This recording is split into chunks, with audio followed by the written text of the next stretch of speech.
Good evening, everyone, and thank you for joining me tonight on a very special episode of Spanning the Need. I'm your host, Anthony Spano. Tonight, we're going to talk about the 900-pound gorilla in the room, politics.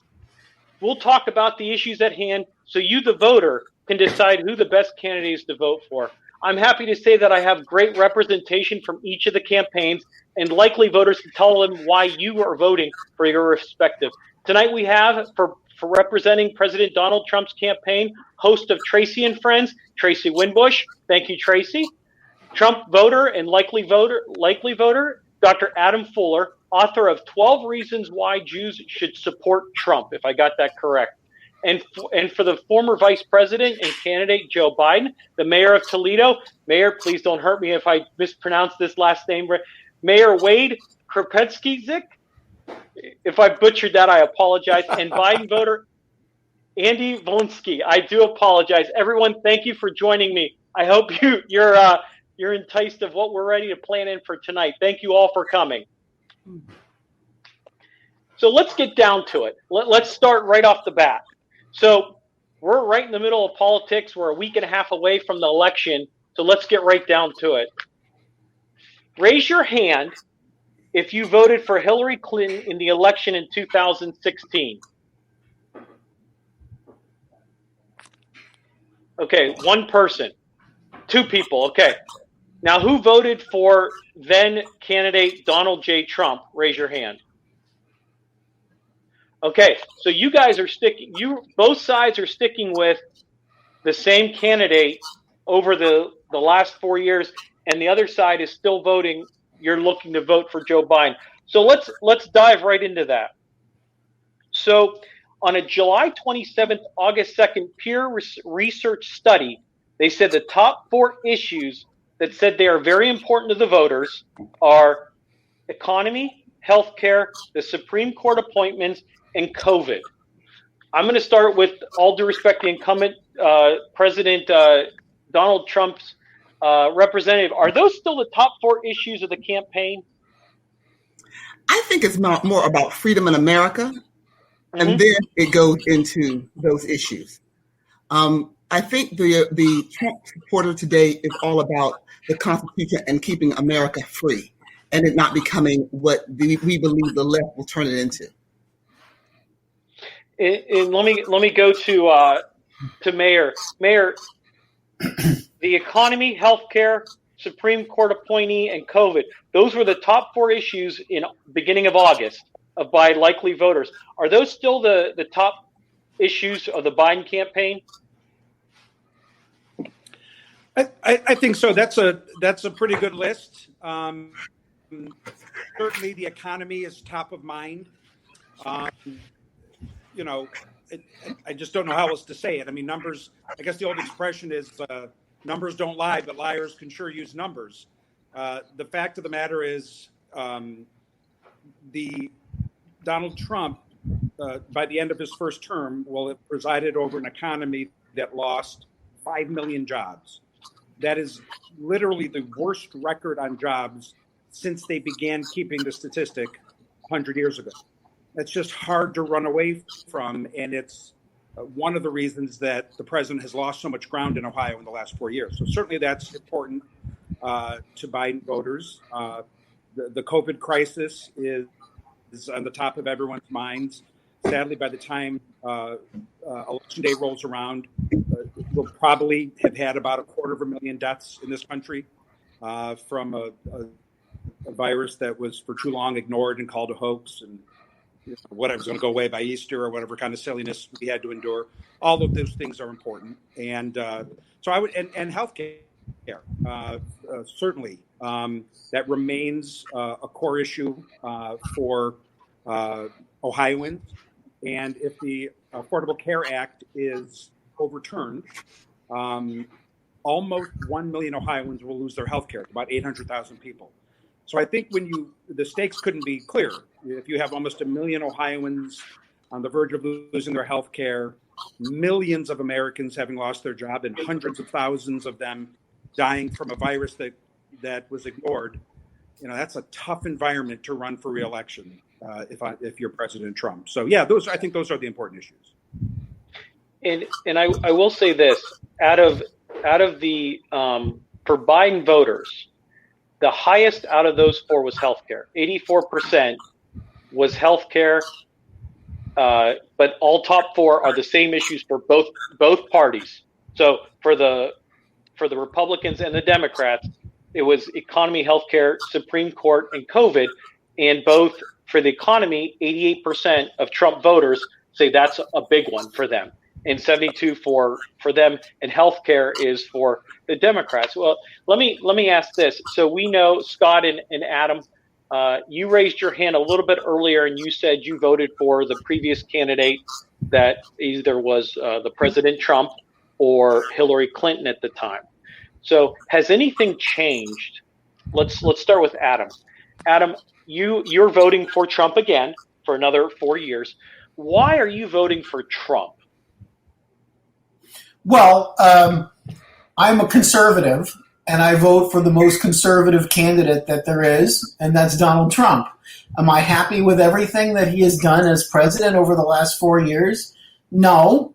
I feel also that he has had a very difficult time with something that was thrown at us all at once with COVID, and I'm not really sure that Joe Biden or Hillary Clinton or anyone else could have done a better job with handling COVID. The CDC predicted something like 2 million deaths by now from COVID, and we've seen a little bit over 200,000, which is still a large number, but, would a different president have handled it any differently? And also, you have to consider the fact that the president has limited powers when it comes to these kinds of things, especially in a country where we have state autonomy and governors and state legislatures have a lot of power over these things vis-a-vis the federal government. So to your earlier question, yes, I'm still satisfied with a lot of what President Trump has done over the last 4 years, and I am more concerned about what would have been done over the last 4 years had Hillary Clinton won that election. So for me, it's just a question of, which is the better of two evils. I don't want to call anyone evil, but that's the common expression anyway. And I respect that. You have your right to, and whether I agree or disagree, that's fine. Scott, you voted for Hillary Clinton in 2016, and now you're going to be voting for Biden in the 2020 election. Talk about why you feel that Biden is the best candidate. Well, it goes back to your 4 reasons, and my 4 reasons are COVID, COVID, COVID, and COVID, because President Trump has been nothing short of an unmitigated disaster of his handling of the COVID crisis. We've heard the Bob Woodward tapes. We know that he knew how serious this was. And he loves to be on television. He loves to speak. And he got out there and saying stuff like inject bleach and it will disappear like a miracle when the weather warms up. And we all know that that's false. He still attacks people for wearing masks. Be a leader for once in your term, please. Stand up. And I'm not going to blame, of course, it's China's fault as well. But what he has done has been nothing that a leader should have done, and we have 250,000 deaths we're approaching up on, and you have to put the blame at the top, and it's Donald Trump where the blame falls for this. And you said, and those are your top issues as well that I referenced earlier. COVID is the only thing right now. We have people dying every day. Every day, we have 49 9/11s have happened in 2020, and you have to put the blame somewhere. And that blame goes strictly to the top, strictly to Donald Trump. Okay. So Tracy, let's talk to Tracy now. Tracy, I know you've heard all these opinions, and you heard my list of the numbers. I wanted you to respond to that about healthcare and economy. That Trump supporters feel that the economy is the biggest thing, and healthcare is actually the third biggest behind the Supreme Court and COVID. So it goes for Trump supporters, economy, Okay, Supreme Court, healthcare, and then COVID. But I don't think the Supreme Court's going to really make a decision, make an issue, because before the election, we believe that'll be over. So we can take that out of the equation. We know that healthcare is important to everyone, because when you get sick, if anyone dies that you care about, and we care about life and the life of others. The economy has a lot to do with the freedom of America. That goes back to being a conservative and being American and having the ability to be who we are, as we are, where we are as Americans, and still be strong and to regain the strength of America that we once knew. And I think that is what the real issue is when it comes to Trump voters. The economy is important, but if you don't have freedom to spend your money, and if the government wants to take what you want and you want to turn America into something that is not America, then the economy will not work. And we need to understand those people who are American and who are conservatives, and I won't even say conservatives anymore, even not even Republicans, but just those who are put America first people are Trump people. Because at the end of the day, if I can't have an economy if I can't be an American, and I can't have health care and it be what I need for it to be if I can't be American. And if I can't be free, I can't do that. And I don't think anybody that is supporting President Trump is really looking at the total economy or COVID or one single thing now. We're looking at making sure America stays strong, America stays first, because Republicans believe in God, they believe in family, and they believe in country, in that order. And we want to go back to that no matter what. And let me follow up. Mayor, she talked a little bit about, we know healthcare is a really big thing. We know that the Affordable Cares Act, aka they call it Obamacare, will Joe Biden's plan really bring down healthcare costs?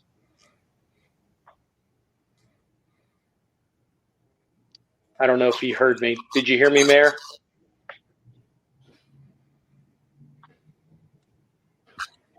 Well, Mayor? I'm sorry, I did not hear your question. Could you repeat it? Yeah, we talked about healthcare, and we know that Yes. the president right now wants to repeal and replace. Does the Biden campaign feel that the Affordable Care Act is good as it is?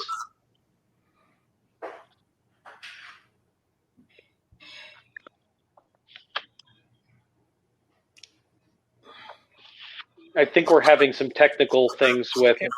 Well, how about this? I'm having a hard time hearing your question. I'm hoping you're not having a hard time hearing me. But I know that the question that I believe simply say that I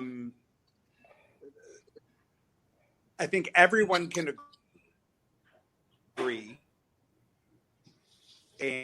and President Trump has said he doesn't want to do anything to take away coverage from those with pre-existing conditions. But I think that is very much threatened right now, given the direction of the Supreme Court. Okay. Now, I will. I'm sure you're hearing me based on our technical difficulties. I think we're having a little technical difficulties. You're coming in and out. I think. Let me go to Adam and Scott. You both work. You both have jobs. Have you heard of anyone that may have gotten the Affordable Care Act and health costs have been low, or do we know that healthcare is going up no matter what we're in? Well, I previously used to be, I worked for a healthcare company that helped people enroll in the Affordable Care Act. I traveled everywhere from Philadelphia to Cincinnati and everywhere in between. Our funding was cut by the Republicans. They tried to repeal the Affordable Care Act. They weren't able to do that, so they cut funding to positions like mine. I will be the first one to say that Obamacare is not a perfect system. The problems with it are that the insurance companies are involved with the pricing. But other than that, it is definitely a step in the right direction. It is light years better than the system we had in place before. It is not Medicare for all. It is not single-payer health care, which would benefit all Americans. But yes, it has helped people, but there still are issues with it. This is one of the issues that I have problems with the Republican Party on, because I think the Affordable Care Act is a very bad bill, but they're unable to get their act together and find a way to replace it with something else. They had a lot of time to deal with health care before Obama was elected, and they didn't really do anything. A lot of it has to do with the fact that the Republican Party is very fractured and can't really get the votes together in Congress to put something together that everyone can agree on. But the notion that Trump simply wants to repeal it is half true. There's another side to it. He wants to replace it. The Republican Party just cannot agree as to what to replace it with. And I think that's a good thing, is because when people talk around all levels, not just including the Democratic Party, but the Republican Party, and I know this, and correct me, Tracy or Mayor, if I'm wrong on this, that they would like to repeal and replace, but no one has seemed to come up with a plan to do it.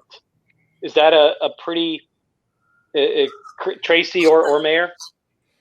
I know from what I can see, when you're looking at healthcare, it is a big bite, and you're looking at many states and many people, and Congress is fractured. So when it comes to getting anything done in a bipartisan way, because of the way that we have polarized our political system in its entirety, I think that's why we are where we are as a nation, because we're still not having a conversation about the important issues, even within the election. We need to be honest about that, because there's a lot of things that I'm quite sure the five of us can agree on. The problem is Congress can't agree on anything, and they put everything on the administration, and it's not supposed to be that way. Mayor?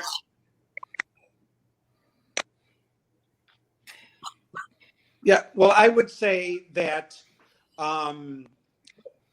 look, if we're going to talk about it in terms of Democrats and Republicans, Democrats are happy with the Affordable Care Act. Congress passed it, the president signed it, and it's been blessed by a Republican Supreme Court not once but twice.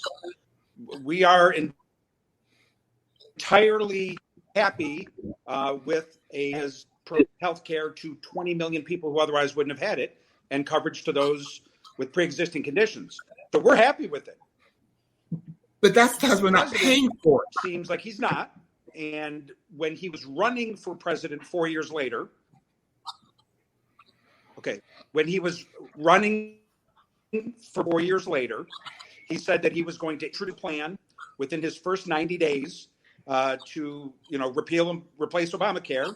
That was 3.5 years ago, and we're still waiting. So if you want to change it, I think it's very misleading though to call that the. I want to hear the plan. I'm excited. Hold on, I'd love to hear it. I'd love to hear it. Yeah. I think it's very misleading to call that a Republican Supreme Court that upheld Obamacare 2 times. Those were 4 appointed Democrat-appointed justices plus John Roberts. Who was appointed by a Republican. Right, that's what I'm saying. Right. But it's You're not right. supposed to. That's not a Republican court. Okay. Don't make me turn on mics. Go ahead, Mayor. Sorry. Go ahead. Hold on, Tracy. Go ahead, Mayor. Let me say this.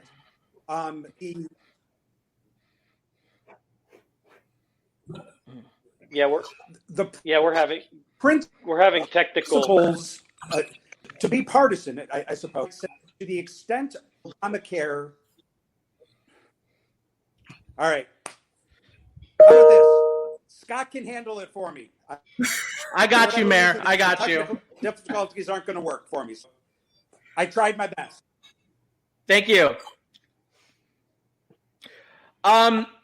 He's having some serious technical issues. As far as Obamacare goes, Dr. Fuller said it himself. We'd love to hear a plan from the Republicans. We've been waiting 8 years of Obama. almost 4 years of Trump, and they have nothing. Is a unicorn going to show up at the last minute and come up with we're going to repeal this terrible, terrible Obamacare and replace it with what? With what? We've been waiting long enough for nothing. They have multiple plans. I'd love to hear them because they don't. You have heard them already. Paul Ryan displayed one of them. Okay. And then the Freedom Caucus also has their plan. Going back to how people die on the streets is what Paul Ryan's plan was. But okay. I'm sorry, Scott. Okay, I want to move on. I love the passion. I love the passion. We're gonna go on to the next subject because we know healthcare. We've hit healthcare on a variety of different areas, and I want to keep going. I want to talk about the economy just real quick. So there was this is from factcheck.org that the number corporate profits set records until this year, stock prices and home prices set records, paychecks grew faster than prices, poverty decreased. That's under the president as of right now. Up until pandemic. Now, there has been where the economy has lost, like the mayor said, millions of jobs. So my question to Adam, and let me go with Adam and Scott first. Adam, I'll go with you, is are we seeing this in an economy that is really losing jobs, or is it just that it's turning tide towards tech and advancement? I'm not quite clear on your question. So can you rephrase it? Okay, I apologize. Maybe I wasn't clear. I'm reading right from my notes. The question I had is the economy. We lost, as the mayor said, we lost 5 million jobs under the economy. Is that because of this is before pandemic? So throw pandemic out. So we're clear on that because there's been millions of jobs lost. The question is how will we get, is it because we have tech jobs that are increasing that are taking away from these jobs, or is it that the market is just not strong? Yeah, I think that the nature of the economy has changed dramatically. I think that President Trump has been trying through trade negotiations to change America's trade relations with other countries to give us a stronger footing. Personally, I was supportive of NAFTA prior to. It's not that popular around here, but I was, and so I disagree with much of Trump's trade policy. But I think there is still something to the idea that we can create more manufacturing jobs by giving, renegotiating the trade deals with our trading partners, and this new USMCA might be a step in that direction. Scott, do you feel that the economy is growing because we're losing jobs, or is it that we're just losing jobs in general? So basically, in 2009, the Bush administration handed over the Great Recession to President Obama and Vice President Biden. They took nearly the next depression, and they grew the economy so well with stimulus, with spending, with things I don't necessarily agree with at the time, which was the bailouts. But they made the economy grow, and they handed over a booming economy to the Trump administration. And yes, for the first year, for 2017, there still was growth. But then the Trump administration, their policies came into play. And under their policies, the rich got richer, the poor got poorer, and the middle class was shrinking. And if you and your stats don't count COVID, you say, but besides the pandemic, well, if we didn't count all 4 quarters, the Atlanta Falcons would have won the Super Bowl. My point is, you have to put in his lack of leadership with COVID into the economy. We have record unemployment right now. We have so many people without jobs. The economy is atrocious right now. And yet you've got Republicans talking about how great it was before. He was handed a great economy and turned it into what we have now. May I ask a question? Hold on. Yeah, give me 1 second, Adam. Let me hold that thought. Let me jump Tracy into this. No. I'd rather hear Adam's question first. Because before the question, Tracy, I need to get your take on jobs. What are the plans for Trump moving forward on jobs? one, bringing jobs back here from overseas and making sure we're going to grow in manufacturing in all of the top areas and bringing things stateside. During this pandemic, we've learned a lot. If we stop and look, and we learned that we have too many things that we're allowing to be built offshore. We found out that our supply chain is very, very fractured, and we're in a bigger situation than we want. We're not talking about it, and we should be, which is our place in the world when it comes to the economy and what we're going to do about China and about our trade policies. Because right now, our trade policies, if it had not been for President Trump, we would have really been upside down in this pandemic. And I applaud him for being there, even though he may not be the most presidential in articulation and in statue and one that you want to hang on your wall like JFK. He has gotten things done at rapid speed that only a businessman could have gotten done, because a politician would have waited for a poll to make sure before he took somebody's temperature. He does what he believes is right, and that's why we stick with him. He gets in front of these. So when we're talking about the economy, we're talking about how do you rebuild America for the 21st century, not for the 20th century? How do we make sure that America is still strong? How do we be a part of the technical and artificial intelligence and where the world is going, and still be the elite and not be just one of the norms? Because we still want to be elite as Americans and leaders as Americans, and only President Trump can put us in that situation.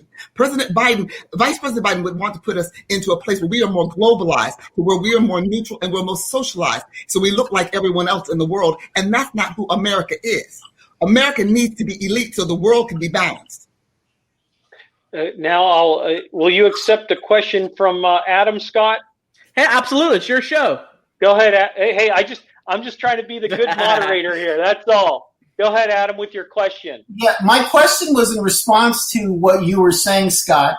Why is it then that a Gallup poll shows that more people than the last two administrations say that their lives are better off now than 4 years ago? So similar polls were conducted 4 years after Obama was president, and another one 4 years after George W. Bush was president. This poll by Gallup shows that more people, the vast majority, actually say that they're better off today than they were 4 years ago. And this is a higher percentage than we saw one term later in the past two administrations. So it seems to me that people do feel like their lives are improving. You mean today? Like today, where there's people dying on the streets of a global pandemic, where we can't go anywhere without wearing a mask, where small businesses are closing? I mean, I'm not sure what that sampling size was, but just open your eyes and look around. There is no way in 2020 that we are better off than we were 4 years ago. I go outside and I don't see anybody on the street dead. No. Have you been to a hospital? Have you been to a hospital in a big city during the height of this pandemic? No, you haven't. You haven't. I will say this. I will say this. Where we are in Northeast Ohio, Western PA, we've been very fortunate compared to like New York City or Florida or so we've been very fortunate. I will say that in our area. But some of the pictures that I see, did I lose Scott? He's frozen. I might have. He's frozen. But Scott, you're frozen. But I just saying and following up that we're fortunate, at least in middle of Ohio, in Western PA, that we've not seen what other cities have seen or other areas of the country. So we're very fortunate of that. Let me follow up. Can I follow up a question with you, Adam? Yeah. That Gallup poll, when did that poll come out? No, it was a couple of weeks ago, and you can read about it in Newsweek. So We're not exactly talking about a right-wing publication. Exactly. And so I just like to ask, and I think I lost. I'm losing everyone. Anthony, are you losing your Democrats here? I mean, there's really a problem going on here now. It's called technical issues. I wouldn't worry. Scott, knowing Scott, he'll come back on. He's been good. I'll ask this, and so we talk about what people are doing. Do you feel? And actually, Scott just got back on. His guy just got him back on. Yeah, Scott, sorry about that. Woo, sorry about that. Scott, you can't leave us here like that. I know. What was I thinking? You were in great things. So what I followed up when you got froze was that when you were talking about people dying and stuff like that, I said, just for the record, we're very fortunate in Western PA, Eastern Ohio, that we have not seen the huge increases like you've seen in New York City, right, or those big cities. So we've been very fortunate, but I think everyone, no matter what station you watch or what news source, you've seen the just in general pictures. So I'll go ahead and finish your thought, Scott. Yeah, I mean, you pretty much nailed it right there. Yeah, we're fortunate where we are that it's not as bad as other parts, but we're going to have 250,000 people dead. Like, that is not better off than we were 4 years ago. I don't care what polls you look at, but live in reality. 2020 has been awful. But it's not Trump's fault. You can't blame the president for something that came in unannounced. And that little, and before you go to that little snafu, and the man said where he knew it, you could not incite panic. That would not have been a good thing to come out and say, the house is burning down, let's catch it on fire. That would be bad. Tracy, can we panic now with 250,000 people dead? Is it time? You cannot panic now either. Do you know anybody who died? Do you know anybody who's died? Listen, not only do I know anybody, no. My co-host on my radio program was the 40th person to die here in the state of Ohio. Please, the first person that died in the state of Ohio, I knew. I am just trying to get over it right now, myself personally. So please don't go there with the COVID. But you're not going to panic. You're not willing to panic, and you know people have died. Okay. When you're on a plane, you do not panic. Okay. I'll turn off microphones. I appreciate the enthusiasm, but sometimes a man of my caliber has to kind of step in and say hi. And look, I got a couple good laughs out of you. Now, I will admit there have been a lot of, Yeah, I'd say just one thing here about the COVID. Go ahead, Adam. I feel like the Democrats are politicizing COVID, and I understand why they're doing that. They have an election they want to win. Right? Correct. They do anything differently than what Trump did? That's the big question. Tell us, what would they do differently? Well, believe in science, number one. And not believe in the American people. I can hear you from where you are. You don't have to come up to the mic. And I will say this. So let's rough numbers. When the Spanish flu happened, okay, the Spanish flu killed 2 million people and infected, I think, 30 million worldwide. Okay. And I think what a lot of people were using were those stats on how to do it at the very beginning, not knowing this disease. Would you agree with that statement?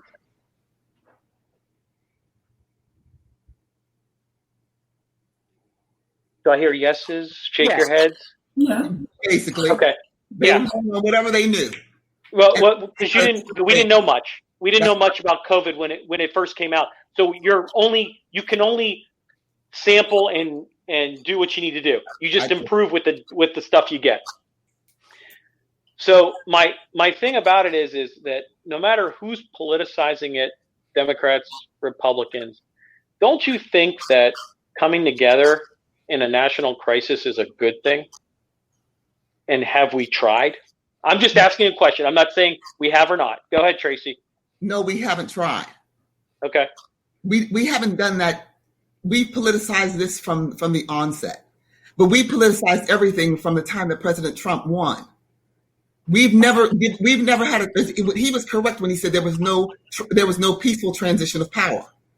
We have not. This administration has not had that opportunity, and so when you run into a train wreck like a pandemic, there was a lot to run up against because within the last 4 years, we have not stopped and done anything important except for try to impeach President Trump and get him out. It has been politicized from the beginning all the way until this point. Tracy's right. Tracy's right. It has been politicized, but it started being politicized by President Trump when he did away with the pandemic response team that was put in place by President Obama. Because it had President Obama's stamp on it, he did away with it. President Obama had to deal with H1N1. He had to deal with the Ebola virus. He put in place a pandemic response team to handle an issue like this. Now, I'm not saying they would have cured everything, but it was a great start. And as soon as Trump gets in there, anything that had Obama's name on it, he did away with. So that's him politicizing the issue first. There was nothing inside of our reserves. They had not replenished what was needed to be replenished inside of FEMA.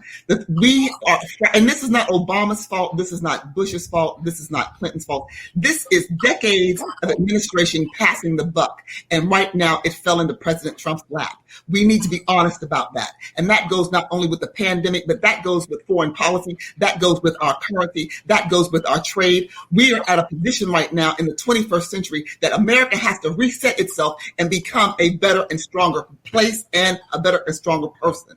Hey, look, we agree on something. We agree on something. I love it. Adam, you have anything further on COVID before I move on? No. Okay. But I appreciate everyone's enthusiasm and everyone has. I just want to agree to disagree, no matter what that is, and move on.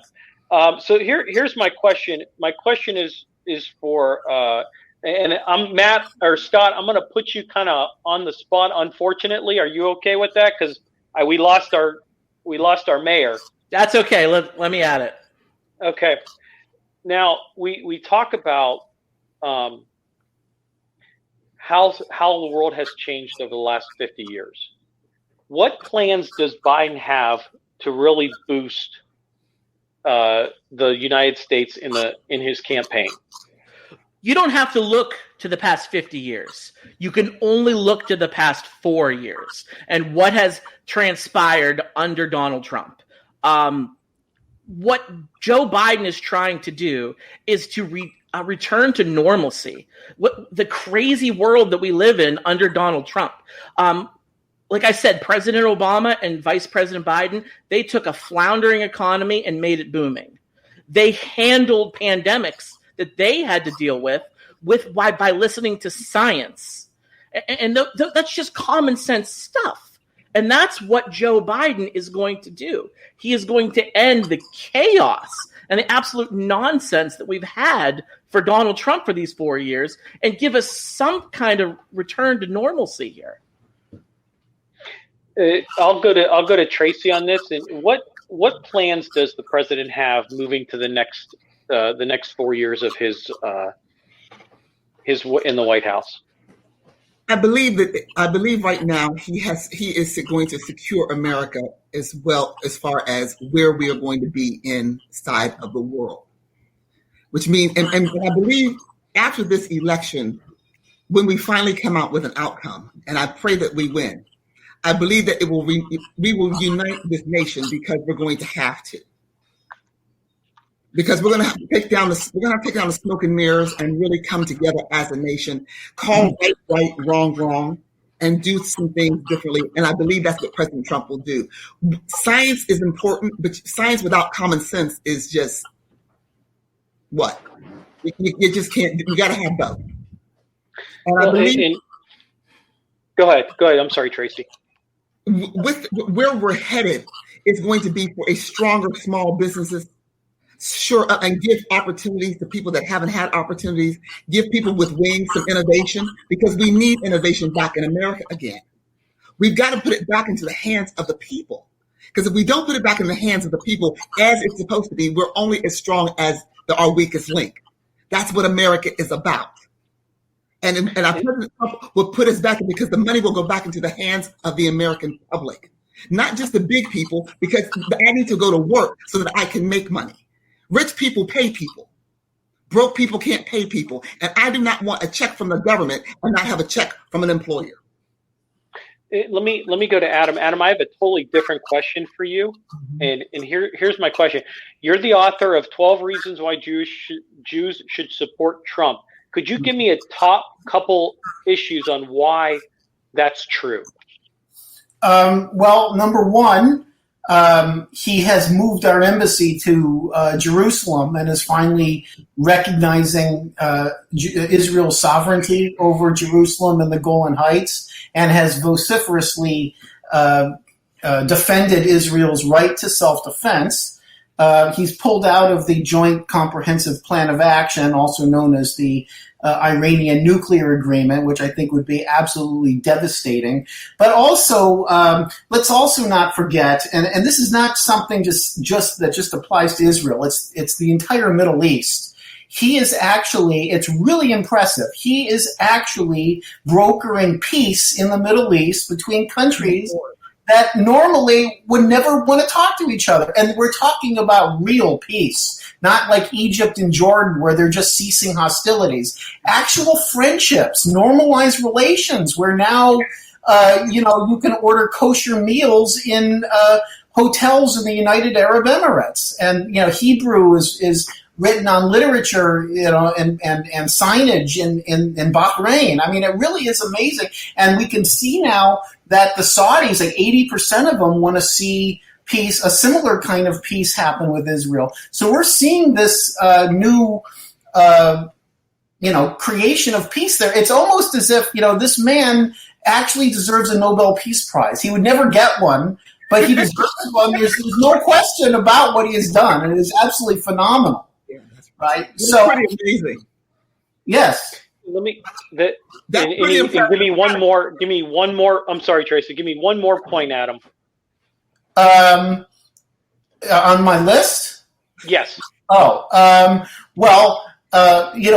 that, I get into issues like, he supports school choice, which is important for, Jewish day schools and things like that.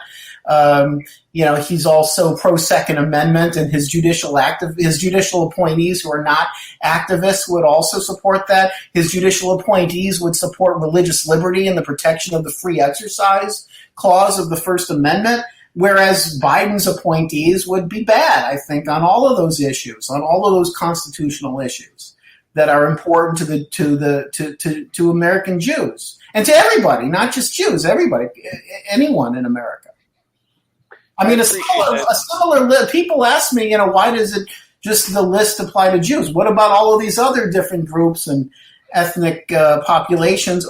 A similar list could be drawn up for any one of them. And as far as I'm concerned, I just happen to focus on his benefit to the Jewish people.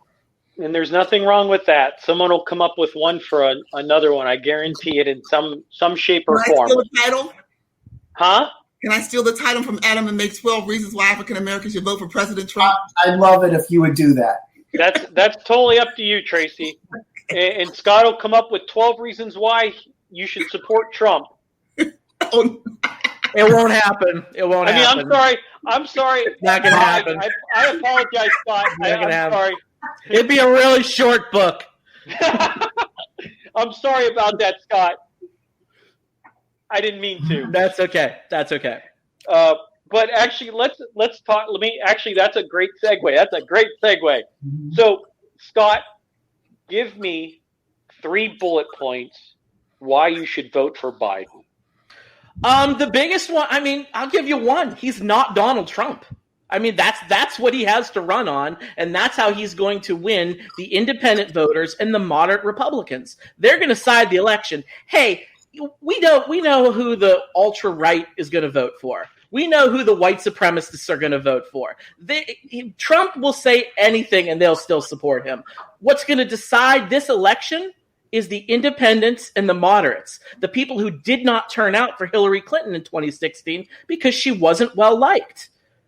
Each candidate has their base, and it's the middle that is going to decide how this election goes in key battleground states like Ohio and Pennsylvania.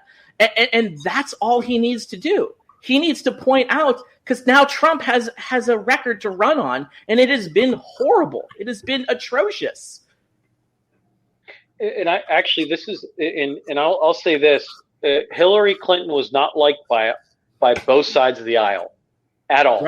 Right. I will say that both sides of the aisle did not like Hillary Clinton. I hate to say that, but that's a true statement. It's accurate. I will say this. Here's a stat for you, for everyone. Now, this is as of yesterday, as of October 19th. 31.6 million people have already voted. That's amazing. Amazing. And that is 24% of the total amount of people that voted in 2016. And we're not even on election day. Great job, America. And I think we can all agree that we want you to get out and vote. We don't care who you vote for. Some of us care who you vote for, but just get out and vote. And I will say this, and I know Scott's from Pennsylvania. Dr. Fuller, are you from Ohio? Not originally. But you live in Ohio now? I live in Ohio now, yes. And I know Tracy's from Ohio. Here's a nice stat for you that will kind of close, kind of going towards the end of the show.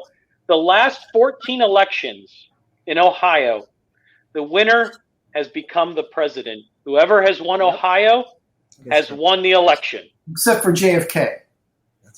I said 14 elections. Last 14 elections. So, but hey, I love you, Adam. You like stats like I do. So what I would like to do now is I appreciate your guys' time. I would like to give you a couple minutes as like a final closing on why they should vote for the person you think. Is that okay? Is that fair? Let's start with. I'll start with Adam.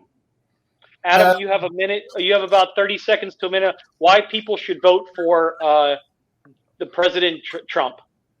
If you want to see a shakeup in the way that things are done in America, in Washington D.C., and not have us go back to the old ways of the typical career politicians that are running our country, the typical ruling elite, and want to see things done differently, then support Trump. Okay, I appreciate it. Okay, who wants to go, Scott or Tracy? I'll give you guys the option. Scott? Okay, Scott, wave your hand. Yeah. I mean, people say to me, like, you have one argument. It's the only argument I need. Trump has been a disaster. His presidency has been atrocious. And that's all you need to look at.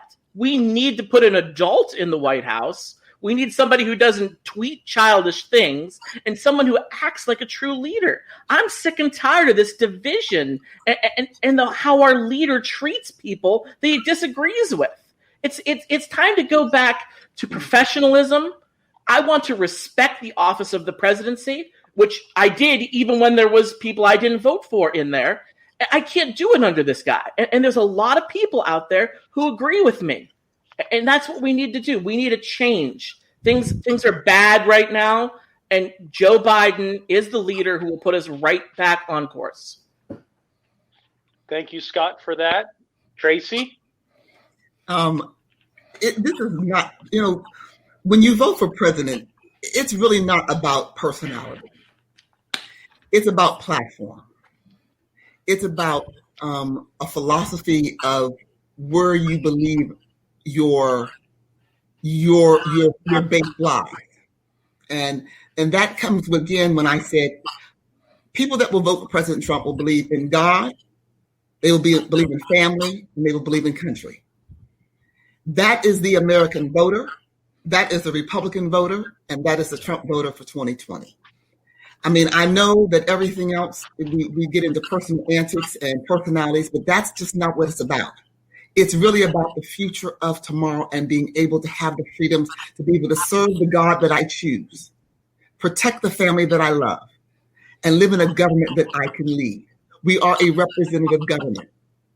And I believe we have the freest man in the world in the White House. And I want that freedom to stay, whether I like his personality or not. I would like to ask one last question because I think and I have to follow up because this is a question that I had that I was going to ask, but I blame it on me. I'm going to start with Trump's side first, and then I'll go over to Scott on this. So you said, Tracy, that African Americans support Trump, correct? No, I said African Americans should support President Trump. And could you explain why? The Democrat Party has bamboozled the African American to the place where they believe that anyone that is not Democrat is a racist, and that's not true. President Trump wasn't a racist until he came down the elevator. And remember, I was a never Trumper. I was never going to support Trump in the beginning. I was a Kasich delegate, and I was going to see Kasich to the White House, and I'm now split from that.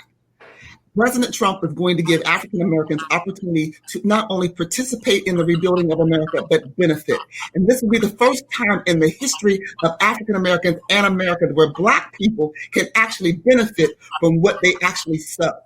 And that right there should make them vote for President Trump, because he's going to give them opportunity, because he has in the past, in the last 4 years. Thank you, Tracy. Scott, you mentioned that people should vote for Biden because it's not Trump. Is that correct? That's what you said, correct? Yes. I'm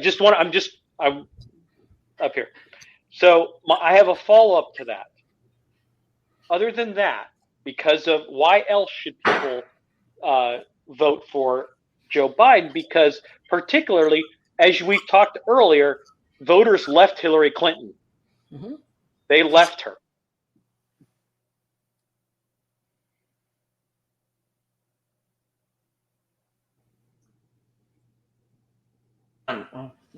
So what else can people vote when it comes to Trump?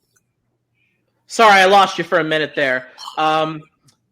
So basically, I heard part of the question, so... I can repeat it. Neither. I can repeat it. Okay, yeah. Yeah, let me repeat it. So you mentioned that that people should vote for Joe Biden because it's not President Trump, correct? Correct. Okay, I just want to make sure I quoted it right. So my question to you is, why should people vote for Joe Biden other than that reason? Because in particular, as we talked about earlier, people left Hillary Clinton. Right. So what can voters anticipate that they should vote for Joe Biden, not because it's just President Trump, but for other reasons why? Okay, so there's lots of different reasons. Tracy was talking about her three big things were God. Tracy, correct me if I'm wrong. Was it God, family, and country? That's correct. And you said those are. I love this. We're actually saying actually respecting people. I love it. Yeah. No. Actually, those are the three reasons why you should vote for Joe Biden. I myself am a Christian, and I have a family, and I love my country, and I've seen what Donald Trump has done to my country. I want good things for my family, and I want freedom of religion. I want people to be able to worship whatever faith they want to. I don't want people discriminated on based on what God, and you see that with the right. So those three things, I would say, are a hallmark of being a Biden voter, not being a Trump voter. No, it's your party that wants to take religious liberty away from people, to restrict people's right to their own religious convictions. You know, was that before? They want to push secular values onto people and restrict people. This was actually on my list also. They want to restrict that. Was that before or after Trump banned Muslims from entering the country? I forget. I'm a little hazy. Hold on. I need to go back because everyone was talking over each other, but I appreciate it. I'll go to Adam, then I'll go to Scott. Adam, you said that the religious was in one of your reasons why Jews should vote for Trump. Is that correct? Yes. Okay. And Scott, you mentioned. Could you repeat what you said again? I said I can just speak for myself. I can't speak for anybody else. That's fine. No, you're speaking for yourself. Yeah, as a Christian male, what Donald Trump stands for completely goes against my Christian upbringing. What he does, how he acts, how he is not representative of my faith. Okay, that's fine. That's I will respect that because I'm a Catholic, so I was married in a Catholic church and everything. So I'll leave Me it too. at that. And so now I appreciate everyone's time. I thank you for everyone's time. And I've let everyone speak their piece. Okay. I appreciate everyone respecting each other on this. And we wish the mayor stayed on, but we had technical difficulties. The mayor of Toledo was on earlier, but unfortunately he was unable to take because of technical issues. So, but everyone, if you'll stay on after this and we'll go forward. But everyone, thank you for joining me tonight. Everyone, thank you for taking the time out of your busy schedules. I really appreciate it. We will see what happens. My best advice to everyone watching, please vote. Vote for who you think is best for you and who's going to do what you need them to do in your respective, if it's President Donald Trump or Vice President or former Vice President Joe Biden. So thank you, everyone, for joining us. I hope you have a good night. My website is anthonyvspano.com. You can watch more podcast videos and announcements. We hope to have more of these coming down the road. Election is actually, it's 2 weeks away. It's actually 2 weeks away. And hopefully by tonight, 2 weeks from now, we will know a winner. We all hope. So thank you, everyone. Have a great night. God bless.